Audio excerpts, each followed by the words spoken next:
Eh ben salut les amis, alors aujourd'hui comme j'avais promis la dernière fois, je vais vous faire la vidéo sur le chronographe balistique de chez Caldwell que j'ai acheté. Mais tout d'abord, avant de parler de ce chronographe Caldwell, je vais d'abord faire une petite vidéo.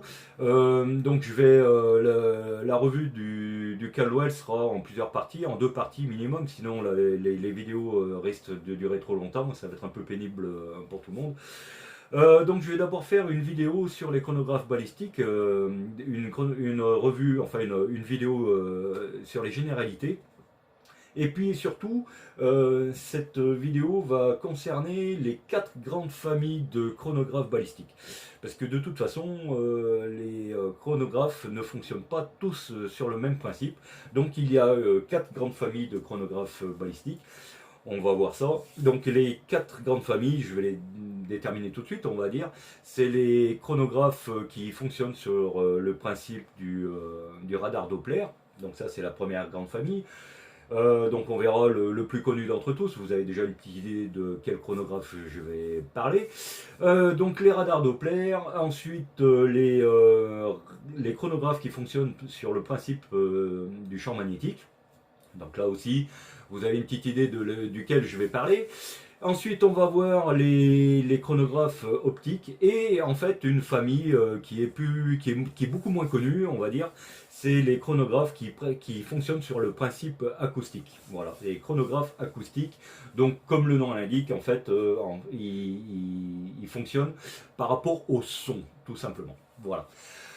Donc allez, c'est parti pour la première des familles. On va d'abord voir le chronographe balistique qui fonctionne sous le principe du radar Doppler. Donc le plus connu d'entre tous, évidemment, c'est un chronographe qui est hyper populaire, c'est le fameux Labradar, voilà, qui fonctionne donc sous le système, sous le principe du radar Doppler, tout simplement comme son nom l'indique, Labradar Doppler chronographe.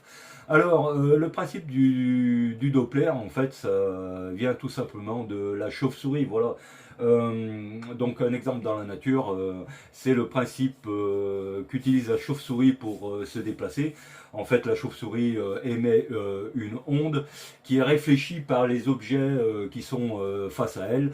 L'onde frappe les objets, revient à la chauve-souris, qui analyse donc la différence de temps que met l'onde à aller de elle à l'objet, de revenir, etc.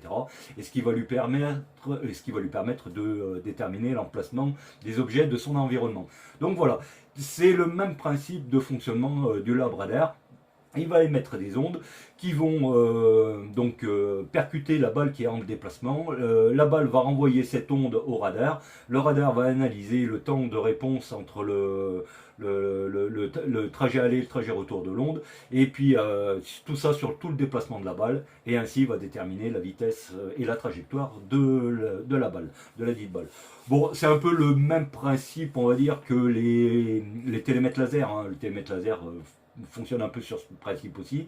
Une onde de lumière, on va dire, est émise, qui frappe un objet, qui revient. On fait la différence entre l'aller et le retour, le temps que a mis la lumière à revenir. Et puis ça donne, ben là, ça donne pas une vitesse, ça donne une distance. Mais là, le principe du Doppler, c'est un peu schématiquement. Alors, c'est schématique, hein, tout ça. Hein, voilà. Donc c'est un peu le même fonctionnement. Voilà. Alors, le Labrador, qui est le chronographe balistique qui est très très populaire en ce moment, puisque en fait, pour moi, c'est quand même le top du top. Voilà. C'est le top du top pour la bonne et simple raison, c'est qu'en fait, déjà, il a plein d'avantages, très très peu d'inconvénients. Euh, le seul gros inconvénient, on va dire, on va en parler tout de suite, hein, puisque c'est un peu aussi ça le sujet de la vidéo, c'est le prix de l'appareil en lui-même. Alors là, on le voit chez Brunel France, il est affiché à 700 euros. D'ailleurs, ils le font en promo là. Avant, il était à 799. Bon, là, évidemment, chez Brunel, c'est toujours un peu plus cher. Hein, voilà, c'est un site qui est quand même pas donné. Ça, on le sait tous. Évidemment, on peut le trouver à des prix un petit peu plus acceptables. Alors, Là, dans cette vidéo, je vais donner des prix que l'on trouve en France, hein, évidemment. Vous allez me dire en commentaire que oui, si on fait venir direct des États-Unis en import, on peut l'avoir pour moins cher. D'ailleurs, j'ai mon ami Stéphane là, qui est un abonné de la chaîne et avec qui je tire, enfin que je rencontre régulièrement au stand de tir, qui en a acheté un. Il l'a fait venir des États-Unis. Il l'a eu franchement pour beaucoup moins cher hein, que ça. Le truc, c'est que lorsqu'on fait venir des États-Unis, on joue un petit peu avec la douane. Des fois ça passe, des fois ça passe pas. On se retrouve avec des frais de douane en plus, des taxes, etc. Ce qui fait que finalement, vous faites venir quelque chose des États-Unis. Si vous avez de la chance, vous passez à travers. Si la patrouille vous rattrape, comme on dit, vous payez les taxes et finalement votre produit vous revient aussi cher que si vous l'avez acheté en France. Donc voilà. Alors, le premier des trucs, voilà, 700 balles, moi, perso, je pouvais pas me permettre de mettre 700 € dans un chronographe balistique. Donc c'est pour ça que j'ai pas acheté de labradar. Ça n'empêche pas d'en parler, on va dire que c'est quand même ce qu'il y a de mieux, c'est le top. Alors au niveau de la mise en œuvre, c'est quand même assez simple, hein, il suffit de le placer à côté de soi. Il y a une mire qui permet d'orienter assez précisément le chronographe en direction de la cible. Après, au niveau des fonctionnalités, franchement, c'est top. Moi, j'ai vu mon collègue Stéphane l'utiliser. C'est vrai que ça donne énormément d'informations sur la balistique de la cartouche.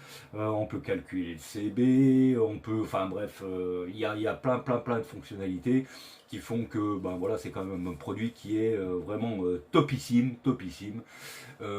Et en plus, au niveau du mode de fonctionnement, donc le fait que ça soit un radar Doppler, ça permet une précision qui est quand même incroyable. Je crois d'après les caractéristiques, il me semble qu'on a une précision qui est de 0,1% d'erreur maxi, ce qui est quand même pas mal. Donc on va dire que c'est le genre de produit, pour l'instant, à l'heure actuelle, c'est un must-have, c'est-à-dire que si vous avez les moyens de pouvoir vous permettre de mettre 700 balles dans un appareil comme ça, vous vous retrouvez avec ce qui se fait de mieux en termes de chronographe balistique. Voilà.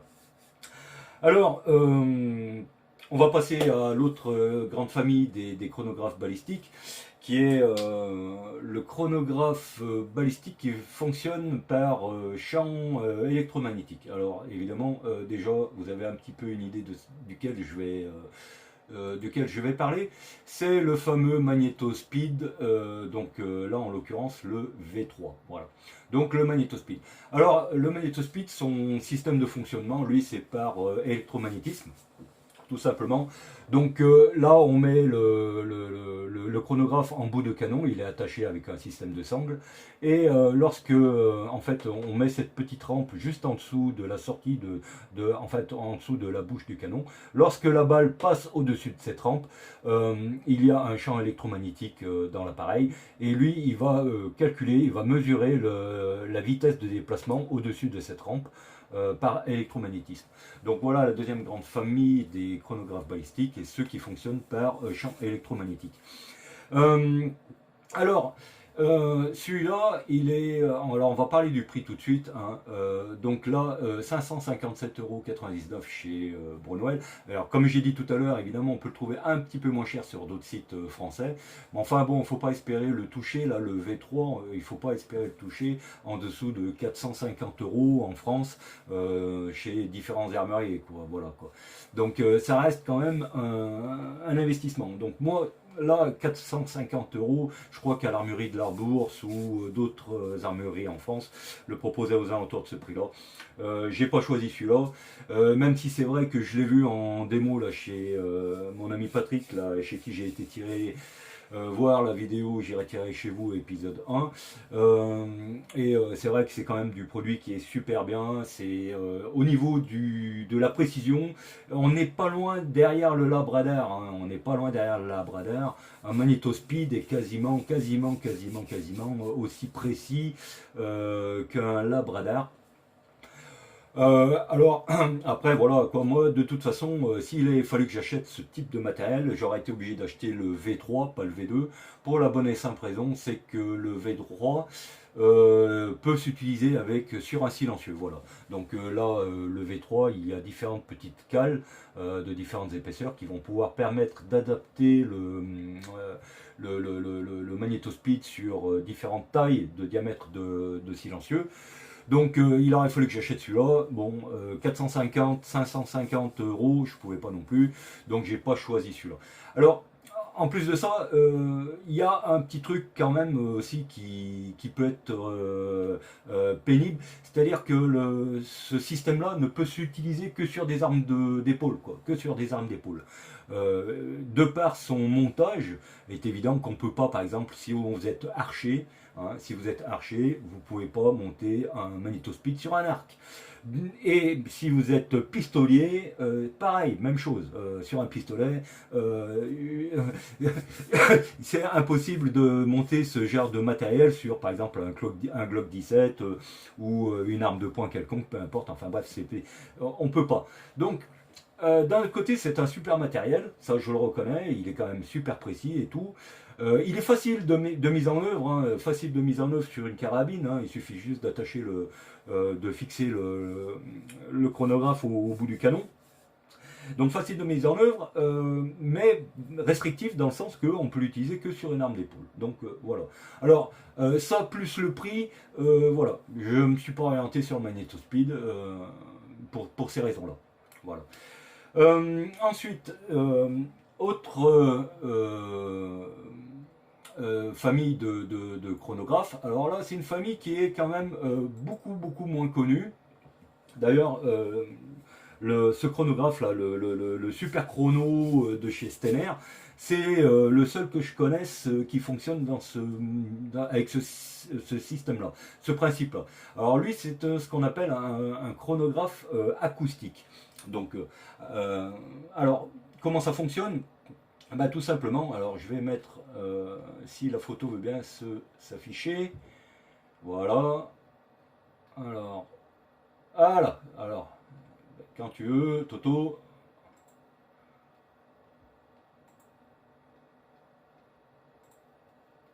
Bon, voilà, non, il veut pas. Oui, non, il fait comme il veut. Bon, c'est pas grave. Allez, on va faire ça différemment. Je vais mettre cette photo-là, tout simplement. Alors, comment ça fonctionne en fait, tout simplement? Et ici, on a deux micros à ultrasons, en fait. Voilà, ce sont des petits micros qui vont capter les ultrasons. Donc on en a un à l'avant de l'appareil, un à l'arrière. Ça marche un peu sur le même principe que les capteurs optiques, sauf que là, ben, en fait, il va détecter le son. En fait, il va détecter surtout les ondes. Les ondes sonores que va créer la balle lors de son déplacement. Voilà, il va capter ces ondes sonores. Alors, déjà, le truc qui est rédhibitoire sur cet appareil, et c'est pour ça que bon, c'est un appareil que j'ai rarement vu, enfin, même d'ailleurs que je n'ai jamais vu en vrai, quoi. Je ne connais que ce principe d'appareil, que cet appareil, que par rapport à Internet. Je ne l'ai jamais vu en vrai parce que ben déjà, la première des raisons qui fait que c'est un peu restrictif comme appareil, c'est que ça ne prend que des balles supersoniques. Voilà, tout simplement. Et ouais. Donc si vous tirez en subsonique, et ben ma cache, ça ne prend rien du tout, ça ne fonctionne pas. Donc bon, déjà, ça élimine d'emblée et d'office l'utilisation, bah, déjà pour tout ce qui est 22 lorif, puisque la plupart du temps en 22 lorif, on est quand même en dessous du son. Voilà. Donc bon, ben là pour prendre des mesures de vitesse des balles subsoniques, c'est niet. Donc voilà. Alors, bon, à savoir quand même que le principe existe et que bon, bah, moi perso, c'est pas un truc d'emblée que j'achèterais parce que ben voilà. En plus, c'est quand même pas trop donné. Hein, voilà, le Super Chrono. Là, il est donné à 309 euros chez A6 Pro. C'est une armurerie en Corse qui est très bien d'ailleurs. A6 Pro, j'ai une petite aparté sur cette armurerie. Des mecs super sympas, qui sont super à l'écoute des clients. J'ai acheté quelques produits chez eux, dont le fameux silencieux Wildcat. J'ai fait une revue sur ce silencieux. Ils sont distributeurs de la marque Wildcat, donc les silencieux. Allez voir un petit peu, c'est pas mal. C'est des silencieux qui sont super modulables. On peut les adapter à différents calibres, il y a différents modèles, franchement c'est pas mal. Donc c'est eux qui vendent ce produit. Alors on les retrouve sur NaturaBuy ou alors directement sur leur site, sur leur site de l'armurerie. Voilà. Et ils vendent donc ce fameux Super Chrono Stener. D'ailleurs, je serais quand même assez intéressé de savoir s'ils en ont vendu beaucoup et puis des retours d'expérience de ce Super Chrono. Alors, en plus du fait qu'on ne peut pas mesurer des vitesses en dessous de la vitesse du son, ce qui est vraiment problématique, il n'est pas facile à mettre en œuvre. Hein, d'après ce que j'ai pu en voir sur Internet. Évidemment, je ne parle pas par expérience personnelle, puisque comme je le rappelle, je n'en ai jamais vu un physiquement. Voilà. Alors, d'après ce que j'ai compris là, sur les différentes revues que j'ai vues sur Internet, il faut quand même, alors là on a un système de mire, il faut vraiment le mettre, le placer vraiment le plus précisément possible face à la cible. Et surtout, là ce qu'on ne voit pas sur la photo, il faut que la carabine derrière soit pile poil dans l'alignement en fait du chrono de la cible. Quoi, voilà. Alors, bon, ça se fait, puisque déjà avec les chronographes optiques, qu'on verra tout à l'heure, il faut quand même les aligner de façon assez précise, on en reparlera. Mais là, apparemment, celui-là, ce type de chronographe, il est assez pointu à mettre en œuvre. Donc, bon, voilà. Ce qui fait que, ben, ouais, alors, ceux qui en ont peuvent me mettre un commentaire. S'il y a des abonnés qui ont ce type de chronographe et qui en sont super contents, postez-moi un commentaire pour me dire non, non, j'en suis super content, voilà, machin. Mais de mon point de vue à moi, et là je ne parle que de mon point de vue à moi, comme je dis toujours, je ne donne que mon point de vue, je ne donne pas une vérité universelle dans mes vidéos. Donc, pour moi, c'est restrictif. Bon, déjà, le fait qu'ils ne prennent que du supersonique, voilà, la mise en œuvre, etc. Bon, voilà. Donc voilà pour la troisième famille des chronographes balistiques, donc les chronographes balistiques acoustiques. Allez, donc on va en venir à ce qui nous intéresse, c'est-à-dire le chronographe, la famille des chronographes optiques. Voilà. Alors, bon, je vais présenter donc celui que j'ai acheté, hein, le Caldwell Ballistic Precision. Donc là, nous avons le modèle G1. On va y revenir tout à l'heure, puisqu'il y a le G2 que je vais vous faire voir juste après. Donc ça, c'est les chronographes optiques, hein, tout simplement. Alors, hop, on va faire comme ça, voilà, c'est bien. Alors, hein, si je fais ça, ça ne marche pas. Si je fais ça non plus. Bon, alors, donc tout simplement, bah, le principe de fonctionnement du chronographe balistique optique. Hein. Ici, on a donc une cellule optique, en fait. À l'avant, à l'arrière. La balle passe entre les deux. La première barrière optique déclenche le chrono. La deuxième barrière optique arrête le chrono. L'appareil, lui, il va calculer le temps qu'a mis la balle à passer les deux portes, on va dire. Et puis ça va se transformer en une prise de vitesse, en une vitesse, tout simplement. Alors, principe super simple. Le truc, c'est que, alors, il y a différents avantages et différents inconvénients. Hein. Donc déjà, l'avantage de ce type d'appareil, c'est qu'en fait, on peut l'utiliser avec tout. C'est-à-dire que si vous êtes archer, vous pouvez faire passer des flèches entre les deux barrières optiques. Ça prendra la vitesse de la flèche. Si vous utilisez un airsoft, ça le fait aussi. Que ça soit arme de poing, arme d'épaule, en fait, voilà. Au niveau de l'utilisation, le chronographe optique est polyvalent, il n'y a pas de problème, polyvalent. Autant polyvalent on va dire que le labradar, voilà. Au niveau polyvalence, ils sont kiff-kiff. On peut les utiliser à peu près pour tout. Tout ce qu'on veut mesurer, on peut l'utiliser, il n'y a pas de souci. Ce qui est déjà moins le cas, déjà, comme j'ai expliqué, que pour le Magneto Speed, où là, on peut utiliser que sur l'arme d'épaule. Le super chrono acoustique, lui, que sur les balles qui sont supersoniques. Donc, des 4 grandes familles de chronographes balistiques, voilà, on va dire qu'en termes de polyvalence, le labradar et puis le chronographe optique, hein, c'est les deux plus polyvalents. Alors, bon, ensuite, on va parler un petit peu du prix. Donc là, ici, on voit qu'il est affiché chez Brownwell à 150 €. Voilà. Donc moi je ne l'ai pas acheté chez Brunel, je l'ai acheté sur Amazon le mien, je l'ai payé 137 € chez Amazon, livré à la maison, donc voilà. Alors c'est la version nue, hein. Il n'y a pas de trépied avec, il n'y a pas de LED, il n'y a rien. Donc ça c'est la version vraiment de base. Si vous voulez avoir toutes les petites fioritures qui vont avec, évidemment vous allez le payer un peu plus cher. Néanmoins il est livré quand même avec le cordon, alors là ici sur la photo on l'a pas, mais il est livré avec le cordon qui va pouvoir nous permettre de nous relier à notre smartphone ou tablette, enfin appareil Android ou iOS selon ce que vous fonctionnez, et qui va nous permettre d'utiliser l'application balistique dédiée à ce chronographe. Application balistique dont je parlerai plus tard, qui est franchement une très très bonne application. Moi j'en suis super fan. Alors je l'avais pas utilisé avant d'acheter le mien parce que celui du club, le cordon, je sais pas où il est. En fait, du coup, je l'avais jamais utilisé celui du club avec le cordon, hein, tout simplement. Je sais pas où est le cordon. Et du coup, moi j'ai utilisé l'application lorsque j'ai acheté le mien qui était livré avec le cordon. Et franchement, l'application balistique est géniale. On en reparlera après. Voilà. Alors. Donc la raison principale pour laquelle j'ai acheté ce modèle-là et pas un autre modèle, déjà c'est le prix. Et voilà, tout simplement. Le nerf de la guerre, voilà, c'est l'argent, quoi. Voilà. Donc 150 €, c'était pour ma bourse à moi, c'était beaucoup plus acceptable d'acheter ce type de produit. Je ne pouvais pas me permettre de mettre plus sur un chronographe balistique. Voilà, tout simplement. Alors ensuite, on va parler de son successeur, à ce Caldwell de G1, on va parler du Caldwell G2. Voilà. Alors le Caldwell G2 est ici présent, voilà. Donc en fait, c'est exactement le même système de fonctionnement que le G1. La seule différence, c'est que ils l'ont retourné, ils l'ont mis à l'envers. C'est-à-dire que les barrières optiques, les cellules optiques, ne regardent pas vers le haut, mais vers le bas. Et on verra pourquoi, à mon avis, et avantage inconvénient. Donc d'avoir fait travailler ce chronographe à l'envers. Alors, bon, on va déjà parler du prix parce que on pourrait me dire pourquoi tu n'as pas acheté directement le G2. Alors, le G2, il est à 372 € chez Brunel. On peut l'avoir légèrement moins cher sur d'autres sites, mais pas bien plus. C'est quand même un chronographe qui est dans les 300 €.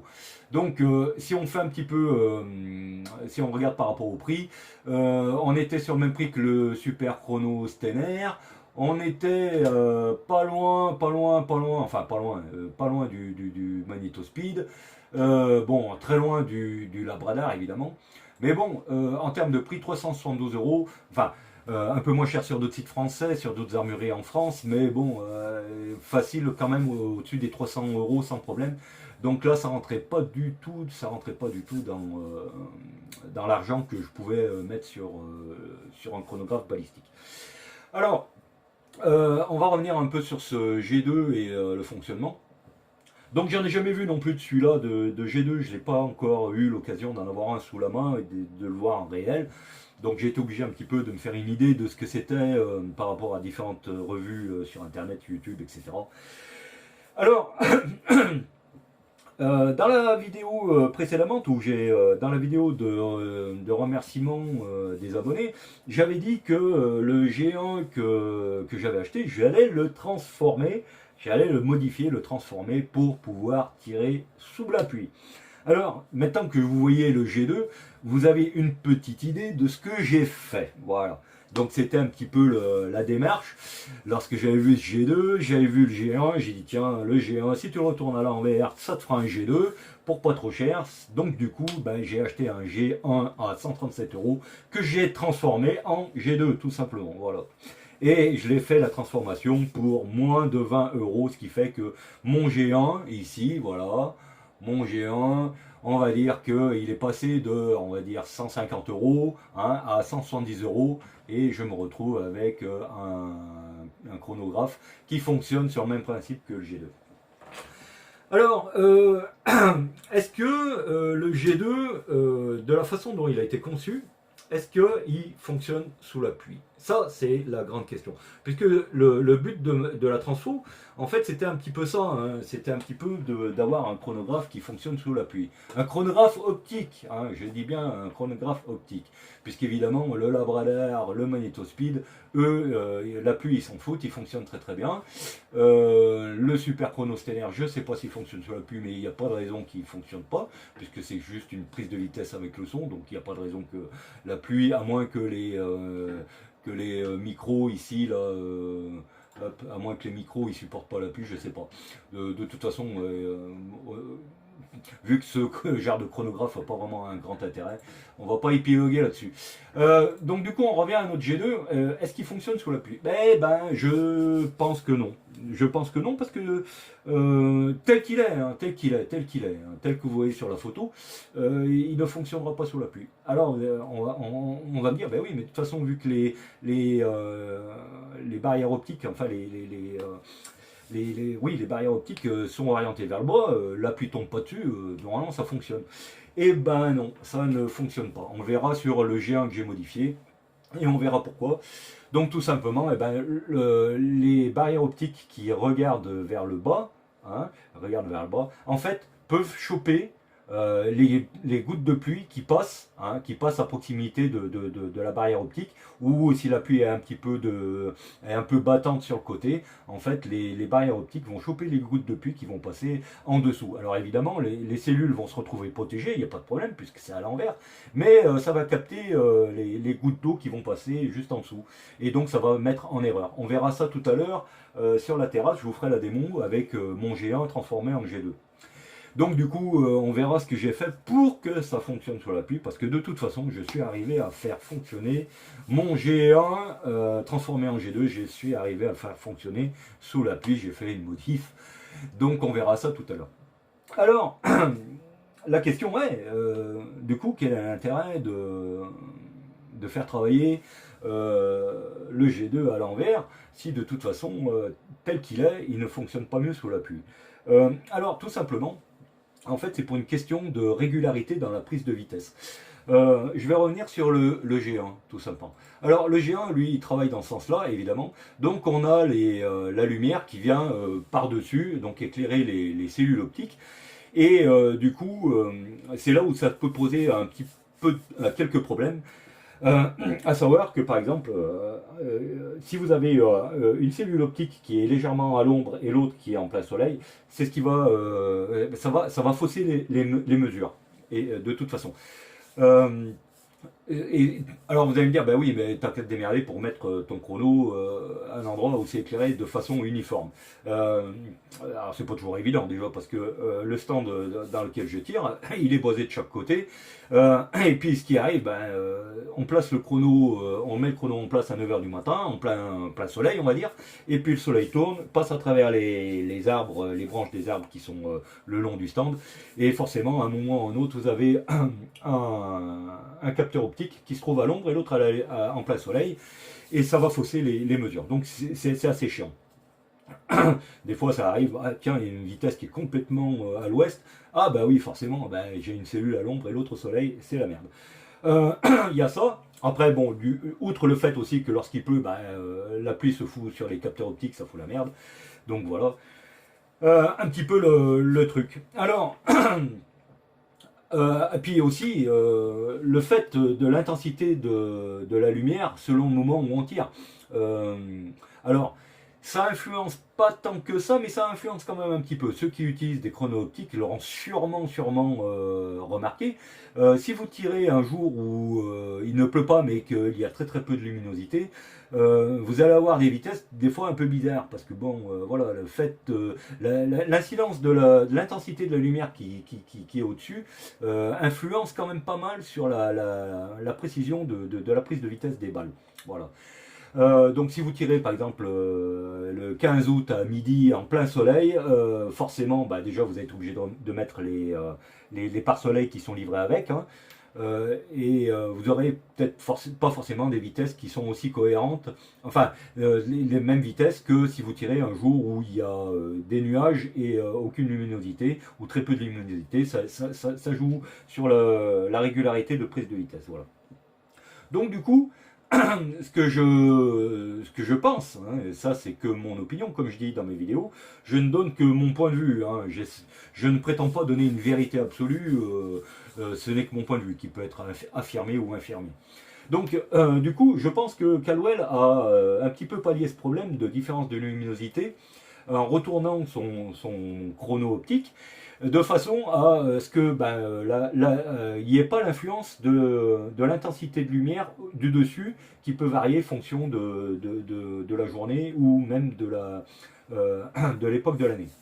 Voilà. Ensuite, ils ont mis des bandes LED en dessous. Alors, bien sûr, c'est pour pouvoir utiliser le chrono dans un milieu indoor où il y a très peu de luminosité. Il suffit d'allumer les rampes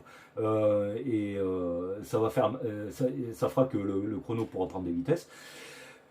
On verra tout à l'heure, là, quand on utilisera le géant modifié, que l'allumage des LED lumineuses en pleine journée, c'est pas forcément, c'est pas une nécessité. Hein. Ça prend très très bien les vitesses sans les rampes de LED en dessous. Voilà.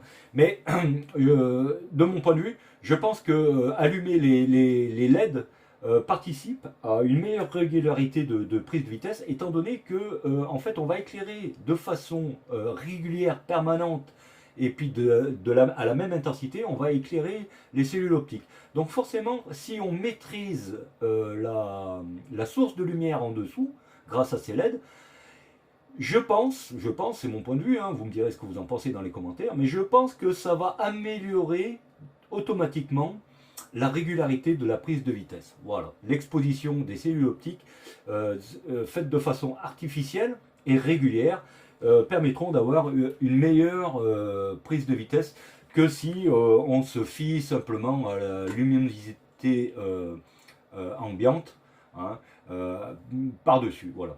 Alors, je sais qu'il existe des kits de LED que l'on met au niveau des pare-soleil, ce qui ferait que en fait, on se retrouverait dans la configuration que la source de lumière est maîtrisée, donc il n'y a pas de souci. Hein. Mais je pense quand même que la lumière additionnelle pourrait aussi perturber un petit peu les trucs. Alors, c'est pour ça que je pense qu'ils ont fait ce système-là pour pouvoir régler différents problèmes. Donc voilà. Quoi dire d'autre avant de finir là-dessus? Déjà on est à 30 minutes de vidéo, je vais aller arrêter là parce que sinon ça va être trop long pour la première partie. Donc pour en résumer, donc nos 4 grandes familles de chrono balistiques, donc radar Doppler, magnétique, acoustique et optique. Donc voilà où on va en arriver, c'est-à-dire l'achat d'un G1 à 137 €, 150 € chez Brownwell, que je vais transformer en G2 et surtout que je vais encore modifier un petit peu plus pour qu'il fonctionne sous la pluie. Donc du coup, au final, je vais me retrouver avec un système, un chronographe balistique pas très cher à l'achat, hein, qui reste dans des prix raisonnables par rapport à un Labradar à 700 balles, qui sera aussi polyvalent que le Labradar, hein, il sera aussi polyvalent que le Labradar, et même plus polyvalent que le Magnetospeed et le Stener Pro Super Chrono, hein, et qui en plus fonctionnera sous la pluie, et comme le Labradar. Voilà. En fait, le but de l'affaire, c'était d'arriver à avoir quelque chose qui fonctionne aussi bien qu'un Labradar, qui est un petit peu plus performatif qu'un truc un chrono optique basique, on va dire, et qui est hyper polyvalent. Voilà, c'était un peu le but de la transformation. Bon, du coup, on va s'arrêter là pour cette première partie, cette première vidéo qui commence déjà à durer. Qu'est-ce que je bavarde? Moi, je suis un grand bavard. Vous avez remarqué quand même que le débit de parole est quand même plus rapide que... heureusement, parce que sinon, la vidéo durerait 50 minutes au lieu de durer 30 minutes. Bon, du coup, allez, j'arrête de vous embêter avec ça. On va se retrouver donc sur la terrasse. Je vais vous faire voir un peu les modifs, etc. Comment j'ai fabriqué mon truc, etc. Et puis bon, on fera des essais. Et puis après, eh ben, j'aurai sûrement une troisième vidéo sur l'appli balistique qui mérite à elle seule une vidéo complète sur cette appli qui est franchement géniale et super facile d'utilisation et vraiment très très bien faite. Allez les amis, santé, prospérité, on se voit pour la prochaine vidéo sur la terrasse. Allez, ciao tout le monde!